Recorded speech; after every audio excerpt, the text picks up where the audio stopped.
Soyez à fond. Shalom bien-aimés dans le Seigneur. Notre méditation du jour s'intitule Soyez à fond.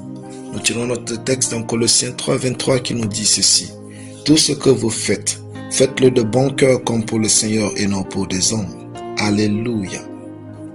Si vous n'êtes pas à fond dans ce que vous faites, comment saurez-vous jusqu'où vous pouvez aller? Si vous n'êtes pas à fond dans ce que vous faites, comment saurez-vous si vous avez donné le meilleur de vous? Être à fond, c'est là que vous faites vraiment quelque chose en étant vous. Être à fond, c'est mettre toute son énergie, son cœur et son engagement dans ce que l'on fait, que ce soit dans sa foi, son travail ou ses relations. Être à fond signifie investir pleinement son énergie et sa volonté dans une tâche. Être à fond, ce n'est pas faire les choses à moitié, mais avec passion et détermination. C'est demeurer focalisé et persévérant malgré les obstacles rencontrés. Notre verset est l'un des nombreux passages de la Bible qui encouragent à être à fond dans nos actions.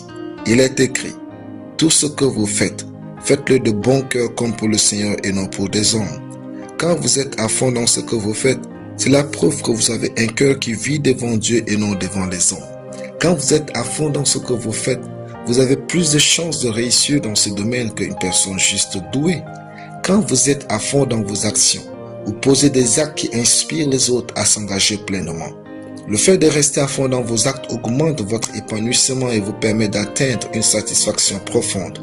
Aimez les gens profondément pour ne pas vivre avec les regrets quand ils ne seront plus.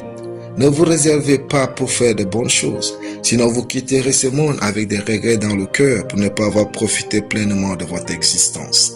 Votre temps est compté. Soyez à fond dans tout ce que vous faites. Les saisons de la vie sont irréversibles. Soyez à fond dans tout ce que vous faites. Votre âge ne reviendra plus. Vos journées ne reviendront plus. Vos instants aussi ne reviendront plus. Vivez donc bien et à fond. Si vous ne vivez pas à fond, comment pourriez-vous dire que vous avez vraiment vécu? L'essence de la vie vient du fait que vous vivez chaque instant avec passion et profondeur, de telle sorte que vous quitterez ce monde sans regret, sans rien garder en vous. Alléluia. Prions.